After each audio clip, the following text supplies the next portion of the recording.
mentally plan your family dreams. Oh, You know what I mean? So when you come home, it starts off right, you know, and hey guys, how you guys doing? Blah blah blah, blah, and hugs and all this stuff.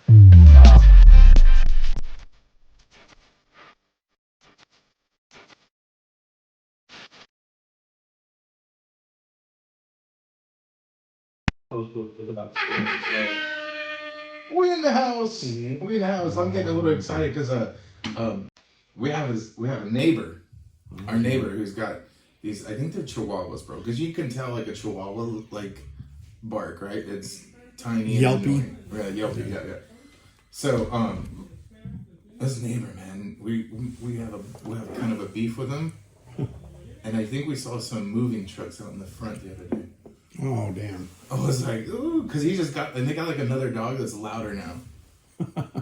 Like What's louder louder than a Chihuahua? Louder than Chihuahua. Some other mutt dog where he's like they leave them outside, like they pay no attention to the dogs, they don't give them walks or anything like that, and they yell at them a lot, bro. Like we always hear them like yelling, like. So what? We got yelled at the 90s. No, I'm talking about the dogs, bro. So what? The dog. So, anyways, but I'm just saying, I think that they're moving, bro. Mm-hmm. So, just getting a little excited. I hope they move. Was that what you were getting at? Weird, That they're moving? Huh? You excited that they're moving? That would be nice if they did. Yikes. Mm. Note to They're self, gonna take the don't Chihuahua be out, then you can't Thomas. visit the Chihuahua. I don't care about that Chihuahua. What if they leave the Chihuahua behind? That Chihuahua is gonna. I am surprised that it hasn't been coyote food yet. For how long they leave them out there? Because like the other night they were out there barking till like 10:30 at night, bro. Mm-hmm. I'm like, that's Chihuahua eating season. Dude, you would hate me as a neighbor. I got Great Pyrenees, and what is it called when you sleep at night? Nocturnal or? Well, anyways, they're up all night and sleep all day. Okay. Oh. So the barking's all night, Jeez. and that's what they're meant for, is to keep the coyotes away. Because I got chickens. But man, when I first got them, I was stressed out more than my neighbors. You know, they start barking. It's 11 o'clock at night, and I'm waking up. I'm like, and I run out there in my 20s and be like, try to calm them down and tell them it's okay. And nope, I come back in a half hour. Barking. But this is we had a huge coyote problem when we first moved in. The coyotes took over the whole neighborhood. Like nobody was checking them. But man, I was stressed more than my neighbors. I talked to my neighbors. I'm sorry, I'm gonna devocalize them. And they're like, no, they're good. At least you were like apologetic about it. And so this guy's like, and I started planting plants, so there's barriers, between us and them, and man, but now they've calmed down. It's probably been 3 to 4 years. Yeah. Now their bark's not as intense because they know their bark chews away the coyotes. Okay. You know what I mean? So they're just laid back more. Like before it was a harsh like. Ruff, ruff, ruff, ruff. Now it's like a. I think there's karate chopping them in the throat now. So.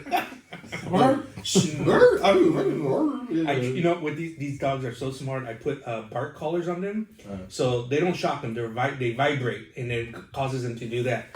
I put it in one day. The next day I went out, they had chewed off the collar on each other. That's right. Smart. They were super smart. So one dog went to the other one and chewed it off and broke it, and then he put his neck up, I guess, and then the other one chewed it off and broke it in one day. Do mine, I said, do mine now. Oh man, these guys like, dude, well that didn't work. Jeez, dude, that's funny. But that's crazy, yeah. But we'll see if they move, bro. I mean, to be continued, I guess. Mm-hmm. So I got a question. Yeah. How do you keep your work at work versus taking work to home? That stress, we're sitting here for, 8 to 12 hours at work, and, we still come home and think about work. You know what I mean? You're talking about how you disengage? Disengage. I clock out. That's hard. Shit. That's hard. I wish. That's hard for people, I would say, in management, business owners. Oh, right. Because management has this expectation, and they're dealing with issues that the normal staff doesn't have to deal with. They just clock in and clock out. You know what I mean? It seems like, it's harder. It's harder when you got such a big responsibility. I mean, Ricky, there's probably jobs here that you go home thinking like, all right, I gotta deal with this tomorrow morning, and you're still thinking about it at 10, 11, 12. Every day. You start dreaming about it, because we'll dream about it. I know mechanics dream about jobs. Yeah, They're wrecking their brain on a certain issue, and they're tackling all this wiring issue. Okay, yeah. So where at what point does that go where you're taking work home to where like I'm just polishing my craft as I'm at home thinking about things like I mean that's still engineering the mind being at home. Like when it comes to like the mechanic, you're saying like visualizing what they were doing. And maybe coming up with a problem or a solution for the problem inside their brain when they're at home. Some people might do that when that's cool, but they got family and kids. Yeah, I guess you got to. And where's that balance when your wife's trying to have solo time with you, or the kids need their dad, and you're just spaced off and like yeah, I get and then it. you're on YouTube looking up what people are doing for this type of scenario, or on the internet looking at feeds. You're taking up time from your family. And that's where all this stress builds up. You should ask Ricky, bro. I don't work. It's hard. It's hard. I know that. Here's my routine. When I get in my car from work, I put sports podcasts on. Okay. I either listen to Raider podcasts, or I listen to the Kelseys or whatever. That's how I try to decompress. But still, even then, it doesn't take the thought in the back of my head. Yeah. And then when I come to work, I pray, I listen to church, I'll listen to a service. If I have time, then I listen to a podcast. But typically on my way to work is when I have to start engaging myself. Yeah. Like, okay, this is what I got to do when I get there. I got to do with this, I got to do that, I got to order this, I got to figure out this, blah, blah, blah. I get here, and then all day it is what it is. It's at the end of the day that I got to. And I think that the moment that it becomes polishing your craft and bringing home work is when work is interfering with the productivity at home. Yeah, totally. Like if you come home and your wife just does something like, what the hell are you doing? Or why are you doing blah, blah, blah, blah, start biting heads off. That's when you need to step back and be like, no, I'm bringing home. You gotta take a... Because you got a totally different job at home, a totally different... Yeah. Like us, we're the head of our households, all of us. So you got other job duties that you have to put out fires from the kids, help the wife out. We always say when we clock out, it's time for my second shift. Gotta get home, especially you got kiddos, man, Yeah, I get it. I mean, when I was at the clinic, I would leave late, when I mean late, I mean like we're done at 5, I would probably be done 6 o'clock, maybe 6:15, 6:20, trying to get home in time for dinner. I would leave there going, oh man, okay, this get done, that get done, that done. And then I bust, music all the way home, just trying to revamp. But I mean, if something got to me, man, I tried my best not to bring it home. But there was times where I came home and I was still grumpy from a crappy day. And that's my point. That's my point too. House. I talked about management and owners and stuff like that. But the normal, even employees, the worker bees, they don't know why they're barking at their family members, or they're talking shit to the wife, and it all comes from this stress from work, and they don't realize, like you said, that you came home all grumpy, how do we stop that? So I'm going to give you guys 5 tips on how to separate work from personal life by training your mind before you leave work. So it's all before we leave work. It's not after we leave work. That's a great idea too, because that's part of it right here. Well, it's like on a Friday night. I think I'm getting what you're saying here. It's like a Friday night, hey, work this weekend, and you're at work already going, oh, it's Friday night. You're already getting prepped. You're like, we're going to go out, we're going to go chill, watch. And then you get home, and you're like still hyped up. You're like, it's Friday night, no more work. I mean, I guess that kind of works too, right? Well, that's part of it. Yeah, that's part of it, because then what happens is we leave stuff behind, and then all of a sudden Monday we come into a horrible mess. Yeah. So 5 tips: separate work from personal life. 1 is meditation on your last break. So a lot of us, we have a morning break, lunch, and evening break. So take the opportunity on your last break to meditate and really think about how your process of ending the day to have a good day. And this is not meditating here on the toilet, bro. Hold on, I got 5 minutes. No, it could be. Okay. I mean, if that's for you, Yeah. I mean, sometimes people need that meditation. You know, I get your and if you're meditating on YouTube, on Facebook, that's not really meditating. No, I mean, no. take the other breaks, do all that stuff, but this last break that you're gonna have, you're gonna just, you know, close your eyes, meditate, and just focus on, okay, I want this plan at the end of the day, so I can come to a better plan in the morning. Yeah. Okay. Number 2, lunch breaks and your regular breaks. Bring a book. Separate yourself from your regular duties here. So lots of times, us as managers, owners, worker bees, you know, or work, and then we get on YouTube on how to do a specific job for your work, or you're researching something for your work, or you just go with, hey, I'm gonna work a little bit more off the clock to finish this out. Now we're not separating ourselves from work. We're not, you know, decluttering our brain. So a good thing is bring a book to work and just, you know, separate yourself, force yourself to read something else, you know, so you can come back to work fresh. So what do you guys do during lunch? Eat. I typically just work through lunch. I mean, I eat throughout the day. Ooh, that's illegal. I'm salary. But I don't know. Well, you should think about this stuff, you know. You should think about making sure you take those breaks to declutter your brain, and what are you going to do? When I was at the office for you know, when I was working, I always made sure to get outside because I was always in, you know, like you, in front of a computer, right? Mm.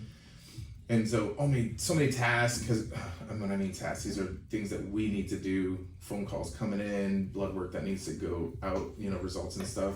And there would be like 80, 90 tasks when you get there through the day, and you're just like already like, no, right? Mm. So lunch break, get out, go get some fresh air. That's what I would do. A lot of the times I would just go for a walk by myself. Mm-hmm. Even if it was a walk, I worked close to a lot of restaurants, so we could just walk to a restaurant, get some food, and walk it back. And go to the liquor store across the street, have a beer. No beers. No beers. Okay, so 1, meditation. 2, lunch breaks, you know, read a book. 3, end of day rituals. So lots of times when I say end of day rituals, like, what are you doing to prepare yourself to end the day? That's when you have a beer. Yeah.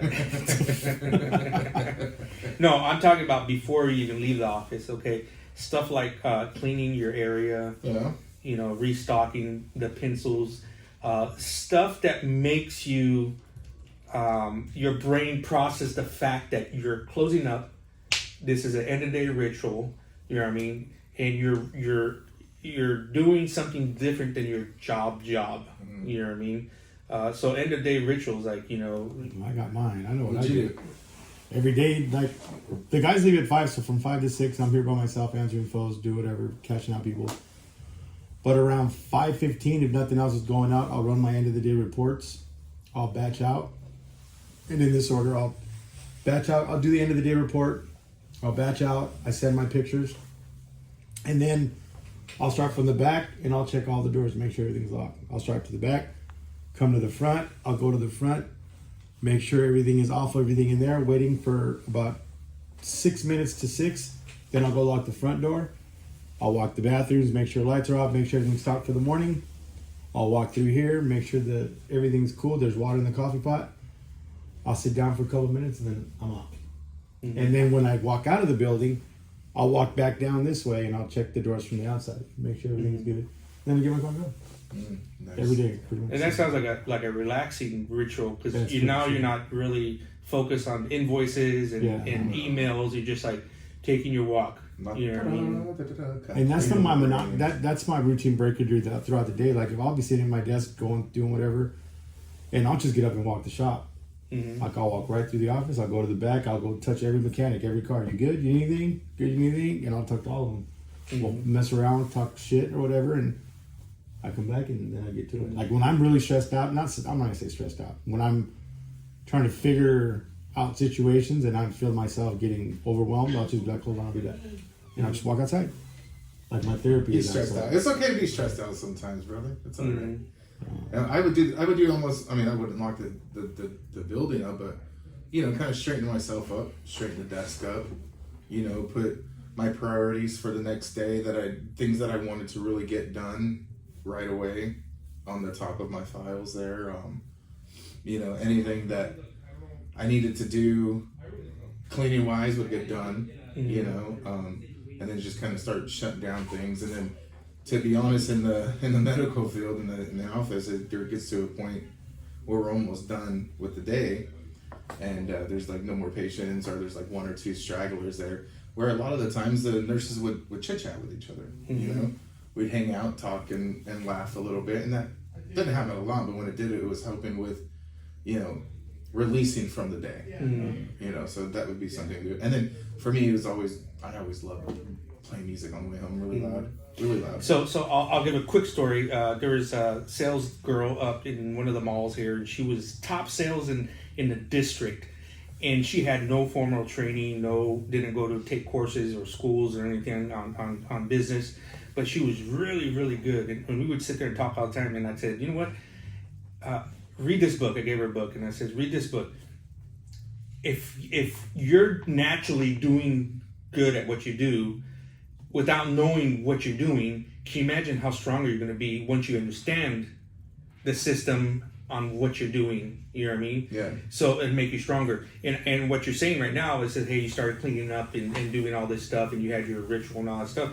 But if you understand now that that's your end of the day ritual and why you're doing it, now your brain goes into a different area. Yeah.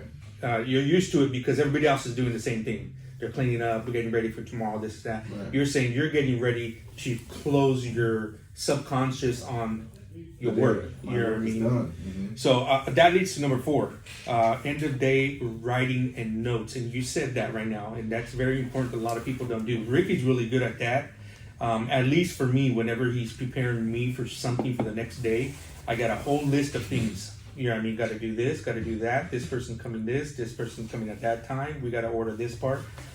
So there's something on the desk. You don't write me a note, Ricky. Dang. I never know when you're coming. So writing your notes at the end of the day is very important. So you don't take things home. So when you're at home, you're not like, was I supposed to do something? Yeah. Did I forget this? No, I have all my notes. They're all done and they're ready for me in the morning. Yeah. You know. So remember we talked about this the other day too. In the morning, you know, you have your quick foundation, you know, thought. You know, you don't have to really write it down. You don't have to think this. It's part of the same thing. Okay, tomorrow I'm gonna go over my notes. You know what I mean? Make this phone call. My goal is to have a meeting with staff and my exit. You know what I mean? So writing down before you leave for yourself, not for managers or anything. It's like, what do I need to accomplish tomorrow? So you can go home and not have to think about the same thing. Yeah, totally. You know. Totally. Number 5, when you get into your car, tell yourself, I'm leaving work behind. Actually, physically tell yourself, all right, guys, I'm leaving work behind. Turn on your music. Peace. I was going to do something else, but I was like, oh, wait, can you blur, bro? When you edit, can you blur? Yeah, maybe. Maybe. Oh.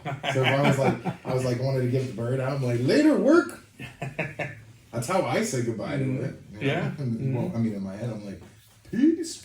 But if you use these steps and you actually tell yourself, okay, I'm leaving work behind and I did everything correctly to leave. I have my notes for tomorrow and I'm not going to stress tomorrow when I come back. Yeah, that Turn on your music, relax, enjoy it. Mentally plan your family greetings. Totally. You know what I mean? So when you come home, it starts off right, you know. And, you know, hey guys, how you guys doing? Blah, blah, blah. Welcome, hugs, all this stuff. I'll tell you the truth. One of my problems I had many years ago, was my family greetings. Mm-hmm. And Teresa would come and, how was your day? Oh my gosh, like, dude, I told you, like, I don't want to talk about work. This happened, that happened, blah, blah, blah. And you know, and it just, and I started retelling the whole story of my day. And you started getting mad again. And I started getting mad, and then I started getting mad at her because I'm like, I told you I don't want to talk about work, you know. And it just blew up the rest of the night, and we were, you know, either arguing, fighting, ignoring each other, that type of stuff. You know, it was horrible. And I figured out that here's a mistake that people make. How was your day? The true question is, how was your day? I didn't get fired, and I still have a work job. And I just have a family to come home to. Yeah, and so you don't have to say those words. I didn't get fired, yeah. so I had a great day. Yeah. It doesn't matter how stressed out it was and how horrible it was. All she wants to hear is that you didn't get fired. So the answer should be, I had a great day. Yeah, and you never know what she went through, man. Too, you know, her day might have been jacked up too when she was at work. You know, And she comes, and that's what happens if they. So I was practicing of telling my whole story day, and it was blowing up in me versus like she just wanted a simple like, you know, how's your day, you know. Like people would ask me, how's the shop doing, you know, they just want a simple answer like good. And before it's like, oh, the shop's doing okay, blah blah blah, we're doing this, blah blah blah, and it's just a friend, it's just a friend that just asked, you know, how's the shop doing good? He's all, damn fool, 20 minutes later. So Vic, you've been to my house. You know, you walk in the door, and I got a bedroom right when you walk into the left, and then you walk down, and then my dining room's right here, and the kitchen's right here. So when I get home, my son's typically in there playing video games. I'll walk in, he goes, hey, Ricky, how was work? Good, how was school? Good, okay, go on to the next one. As soon as I hit that corner to go to the right where my dining room table's at, everyone else is there. Hey, Ricky, how was work? How was good? How was school? My wife, I'll go say hi, give her a kiss. Hey, how was work? Good, how was yours? Good. And then we just sit down and eat dinner. My wife makes sure I have dinner every time I get home from work. Dinner's ready. So, I mean, that's our decompression time all together as a family. We all sit down, we have dinner. No, we don't have no fucking phones on the table. Nothing. We started that like 4 years ago. We're like, you know, we're at the table, stop with the phones. Yeah. So no one brings no electronics to the table. If they are, tell them, turn it off, turn it upside down. And we sit there and we talk. What if the game's on? Well, that's different. No, I typically try not to. Well, you can record that, right? I could just rewind it, but it's not. I mean, sports. I love sports, but they're no more important than my family. No, yeah, facts. I was just giving you crap on it, because that's how I'd be like, oh, but the game. Okay, no, okay. But my Pause the game real quick, and then I'll come back to it. But how long did it take you to learn that? Because I know there's time periods. It takes a while. No, yeah, that's been. I mean, well, I don't know. We're pretty consistent as far as that goes. It's been like we've been doing it for the last few years, but there still comes. I mean, there's times where I'm just like, what, head down, I just push. But they know when I don't come in talking, they're like, oh shit, oh damn. I learned that it's one of those days. Yeah, but then I was just like, you know, that I had to learn that was sucky for the kids. You know, when a family member came home from work and it's like, you had a crappy day, you know what I mean? Or so it's like with me, like when I'm silent, like that's when my family knows, oh, Dad's mad. You know what I mean? Because my silence. Why is the toys everywhere? Why isn't this picked up? Yes. Oh my gosh. I'd be very quiet. But then it ruins, and then now the rest of the family though is kind of like, damn, like they're like, I gotta watch out. I'm just filling off of what you look like. And you better watch out. Yeah. You better watch out. You know, so it's just like, dang, dude, like, so that's tough, you know, so. But you know who's always the first to greet me? My dog. Okay. She will be at the door. As soon as she hears my keys jingling, she's right there. I'll walk in the door. She'll be like, woof. I'm like, Athena, shut up. And then she just jumps on me. And then it's just, she will not stop until I just shut up. Yeah, love it. Yeah. So 5 tips, guys, separating your work from personal life. I'll go over real quick. Meditate your last break. Lunch breaks. Regular breaks, read books. Check your end-of-day rituals. End-of-day writings and notes for the next day. Your rituals on getting into your car. Tell yourself, I'm leaving work behind. Is audiobooks okay too? Why not? I don't do books. I do audio. Okay, I like audiobooks. Podcasts. Listen to some positive podcasts. Yeah, I listen to podcasts. So how about? But what do you do if you like work at home, or like some people, they go to an office, and then when they go home, they're still. It's the same concept, but the biggest thing is when you work from home, you have to create a separate area. Right. And a lot of people don't. They just work out of the kitchen. So guess where after work is done, where they're at? Right. They're in the kitchen. Right. Get yourself a little desk, even if it's tiny and it doesn't fit. Go in the corner somewhere. Put it in the corner. Put it in your room. Put it in a guest room. Put it in the bathroom. But not with a dining table where you're gonna hang out with your family. No. You know so my lady does a lot of at-home work too. Like there's times where it's like 6 o'clock, 7 o'clock, something happens, she has to make a phone call or anything like that. So her being really open with me, like, hey, check this out, I might get a call, or something might have to go down where I have to jump on the computer, and that's good communication. So I think communication wise, when a family member works from home a lot as well too, so then I can go, all right, cool, you know, let me grab the kids and take them over here, we can go outside, build a ball, or you know, we can go out for a walk or something if you need an hour or whatever. So communication at home is really good. I think when you're stuck with So, situations like that at home. A communication for everybody could be nonverbal too. Yeah, And these are good ideas. So say your wife has a little American flag. When this is up, kids, I'm busy. Yeah. I'm focused. My brain is focused on certain things. So go to dad, step one, for emergencies and things. Yeah. You know what I mean? So a flag might be up, hey, this is my time. When my hand goes up, your mouth goes shut. Yeah.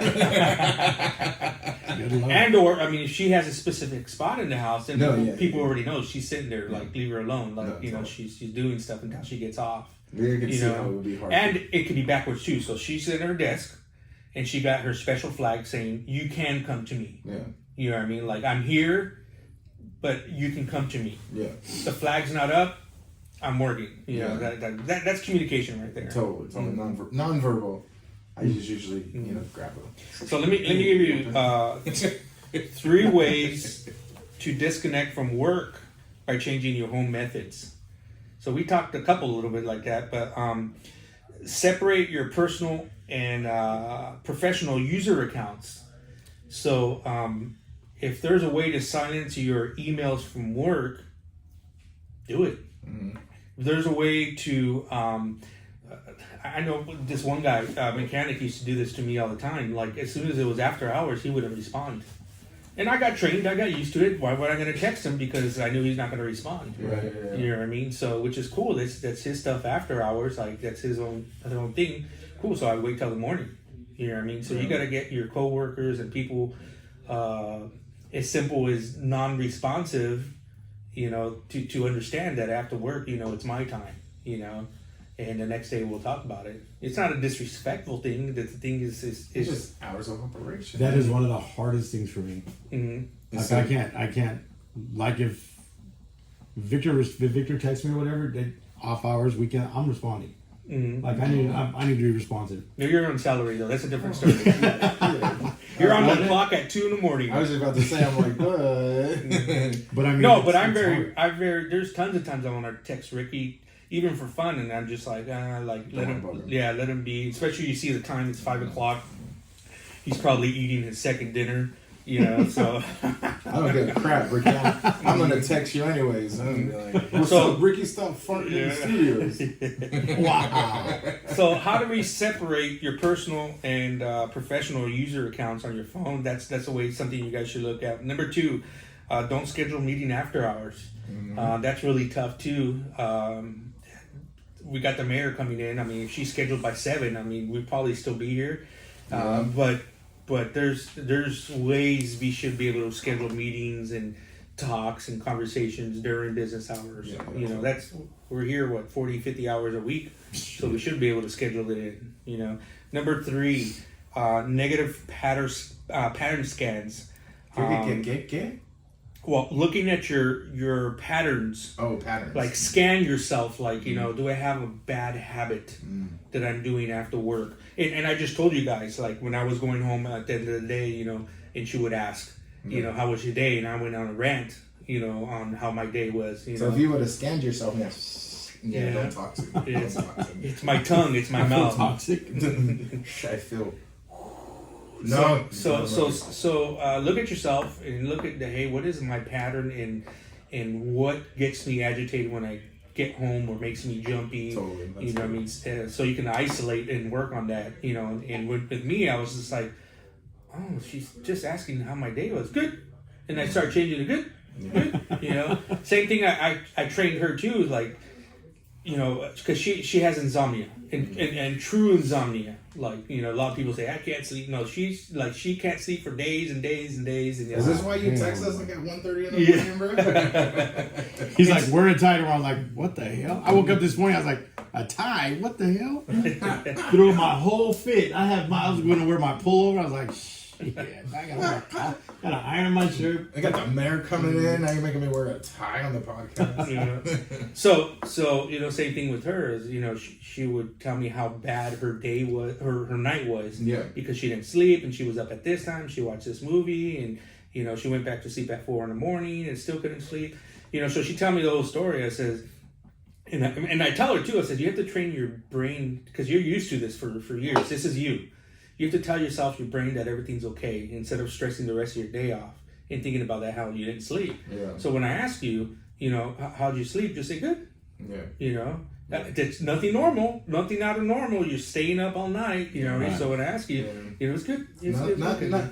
Not everybody, especially your spouses, sometimes don't want to hear about your freaking problems, man. Vanessa don't sleep for shit either. Mm-hmm. Like I'll be like, hey, how'd you sleep? I didn't. I was like, what the hell you mean? I just fell asleep at 3 o'clock. I was like, what? I woke up this time. I was like, but when I woke up, you were snoring. I was out because I was like, the one time I got to go to the bathroom, you were knocked out because that's when I got 10 minutes sleep, and I was like, okay. Oh man, good. That sucks. Yeah, but then she can go, and she doesn't stop. She's a fucking machine. I'm like, get some rest. She's like, I can't rest. Sleep is Teresa's everything. crazy. Teresa got insomnia after Isaac was born. Oh. So do you think it was Isaac's fault? Isaac took it all from her. It's all He did something. Isaac took it from her. Did Damn she it, Isaac. crave caffeine or something when she was, or something that had caffeine when she was pregnant with him? She was drinking espressos and stuff. She's a coffee fanatic. Is she? Yeah, she drinks a lot of coffee, but That's why she can't sleep, bro. But she's mindful. I don't think past noon. I mean, it's all morning stuff, like 2-3 cups in the morning. That type of thing. See, that's crazy because I can drink coffee at 9 o'clock at night and go right to sleep. I'll fall asleep while I'm drinking it. Are you drinking espresso or are you just I'll drink drinking anything. I did that at my sister-in-law's. I went over there. We went there for something, and I was like, you guys gonna make coffee? They're like, yeah, you want an espresso? I was like, yeah, double shot. Let's get it. Double shot. And they gave it to my goddaughter. She's like, Nino, are you gonna be able to sleep? I said, yeah. I'll fall asleep on the car on the way home. I'm old, baby. Watch this. That's easy. That's light work. So it's weird. I don't understand how. They're like, oh, it's too late for you to coffee. No, the hell it's not. Give me coffee. I love the taste of coffee. It took over my like for beer because I hardly ever drink now. Very rarely do I drink, but I used to love to drink. He used to drink Monday through Sunday. Now he drinks from Friday to Sunday. Yeah. Dang, that's better. I drink on occasion. Yeah. And today feels like an occasion? No, hell no. Okay, good. My next drink will probably be for Super Bowl. Oh, really? Yeah. 100%. What's your drink? I just drink beer. No, but what? Oh, Modelo or Michelob Ultra. Okay. Or I'll have Palomas. I love Palomas. I'm going to have to bring you some limes. That's my drink. I'll bring some limes next episode. Some more limes for you. Talking about drinks, a lot of people, I mean, this is like movies and TVs too. Like, I always saw like guys coming home from work and having their whiskey ready to go. And I thought about that too. It's like, should I start doing that? And I just can't. I just forget about it and I go off my day. But I'm like, should I have a glass of whiskey when I come home just to relax me? Just like when I see people at the market. You see people in the market just buying cases of beer, and then I'm like, I used to drink like 6 or 7 beers, bro, after work sometimes. Really? It was just like, oh my god. I mean, don't get me wrong. There was a time I stopped and buy like 232 ounces and drink them on, when I got home. But anymore, I'm like. And then it would make me feel that like I was getting through the day because now I got these beers. And I'm like, yeah. So is that a bad thing or? It's a bad. I think it's a bad thing. At the end of the day, it's a bad thing. Now that I don't drink anymore, I look back and I go, holy crap! I was really suppressing the way I was feeling by drinking all these beers. Well, that's overdoing it. But what if you had 2 beers? Yeah, 2 beers is okay. I mean, to come home and have a cocktail, or a couple of cervezas, totally, dude. But like some guys, like you're saying, like some guys go in there buy 2 freaking 30 whatever packs, and they're like slamming them down, dude. I know some guys, bro, like who I would see when I would go to work with my dad on the construction sites, like 2 o'clock, man. There's already a case on the freaking on the job. I remember when I was a youngster, I worked at a Shell gas station, and dude, all the construction drivers at lunch. Yeah. They're getting their tall cans. Getting ready. They're drinking all day. Or 10 o'clock in the morning. Yeah. Or in the morning. I used to stop at AM/PM to get a coffee, and what the hell do you have those 24-ounce cans? What the hell? He got Baileys in his coffee, too. No, sir. I can't. But the only time that's okay and good is when you're in Vegas. Oh, no, at Vegas, we get up drinking. It's just my body's knows. If you pass that damn line, you're drinking. So you wake up. And drink and drink and drink. But, yeah, I don't know. It's weird. Like, I have a case of beer that I've had in my house since the Dodgers beat the Yankees for the World Series. It's probably been chilling right there. No, you should check for floaties. Their shelf life's a little bit, not too much, but they might make it to February 9th. I'll probably take them to the spot. There you go. There's some beers in my house too, even though we don't drink, just in case people come over. You know, hey, I got a brewski, man. I got 2 beers in my fridge. And I got some outside in the garage, but He's gonna got more. But bottles. My daughter's a bartender, so it's fucking shit ton of alcohol. Yeah. Yeah. Shit's everywhere. A ton of alcohol. I got some on top of the fridge. I got some in my garage. So if you had a bad day after work, we're going to Ricky's house. Yeah, come on down. I got you. Bar Ricky, Club Ricky. My Rick. daughter hooked it up. She loves making drinks. Like the other morning, she was doing she bartended a wedding, and she made a paloma. She was making a paloma, but it had What's a paloma? it's tequila squirt and lemon. Yeah. Tequila squirt. Oh, that Bomb. sounds good. It's bomb. Mm-hmm. Whatever white tequila, clear tequila. Yeah. But she made it. But she put some grapefruit liqueur in it. Okay. Oh, it was literally 8:30 in the morning. She goes, "Try it." I just made it. I was like, "Okay." So I tried it. It was bomb. Sure. I'll totally do it. Water pump Kino's wrong. I don't know where else to order it from. See, here goes the stress for Ricky right now. The water pump is wrong. The water pump's wrong. Uh-oh. Exit Ricky. He's running. One of the racks broke and the car's stuck in the air. Oh, yeah. Ooh. Hey, Ricky, we're here for you, baby. Okay, bye. Some of those beers that are inside your garage. Dang. So- Ricky's out. You're going to have to edit that part. Nah, that happens. I mean, we order parts and we have to rely on the vendors' reps, you know, because all we do is call them. We got this type of car, blah blah blah, and we're looking for this. We need the water pump, and it shows up and it's the wrong one. And lots of times there will be 3 different engine types for the same vehicle. Might be all V6s, but they're all made in different areas. One's made in Canada, one's made in the United States, and one's made in Japan. Dang. You know what I mean? So yeah, that's an easy fix. That's nothing. Busted. Well, I don't want to say that's nothing. I mean, we tell the customer we'll be done in a couple of days. All of a sudden, because this happens, 2 more days. Is 2 more days? Yeah. Dang. But it happens.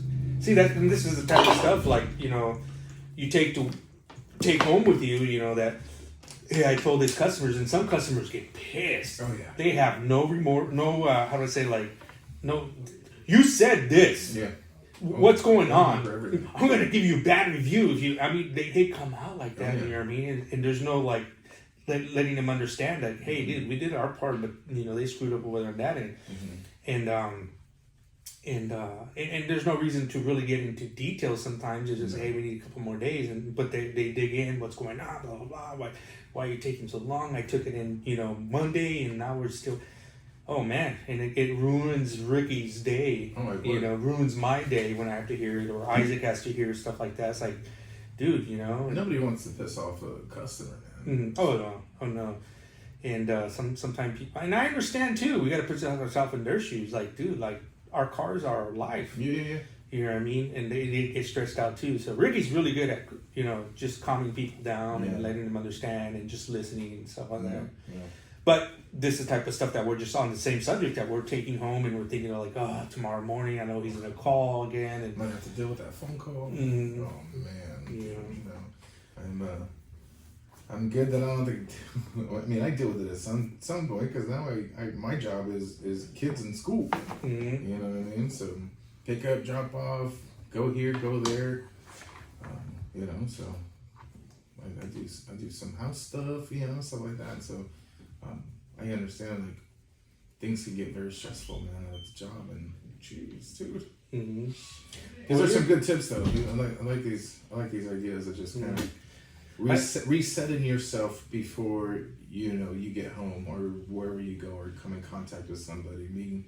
Understanding that you're going to a person for the first time. You haven't seen them for maybe 8 hours or so, 9 hours, and it's just like it needs to be a good first meet. Like hey, what's up? How are you? Good. What's up? Instead of bam, this sucks. And so I get it. I totally get it. I like that. I think everybody knows this, but nobody follows it. And I think the number one thing is take a break from technology. Oh yeah. And I think technology doesn't let us focus mentally on things that we need to prepare for. Like getting home, things at work, projects at work. You know, we don't know why. Like, hey, I don't have my brain sorted for the day for tomorrow. Well, dude, you didn't think about tomorrow. You were on your phone all night. Yeah. You know, I mean, you're on your phone. You know, let's say at work, because that's another thing. Everybody at work nowadays, the bosses aren't fighting it. Yeah. You know that you're on your cell phone. What am I gonna do? Yeah. I've fired 20 people already over this. It's the same problem over and over It's again. always You an know, issue. but take a break from technology, and taking a break with the purpose of, hey, I'm taking a break to really close my day down, and using this time to prepare for tomorrow, to prepare for when I go home and stuff like that. Yeah, totally. So let us know, guys, in the comments, like, what do you guys think about this subject? What do you do to prepare for the next day, or to keep your time at work? Yeah. Work. Totally. And how do you separate yourself from work, from home? Yeah, how do you keep them separated? So, Leave a comment, man. Don't be afraid. let us know. Thanks a lot, guys. Have a good night and a Yes. good day. We'll see you guys in the next one. In the loop, lady. All right.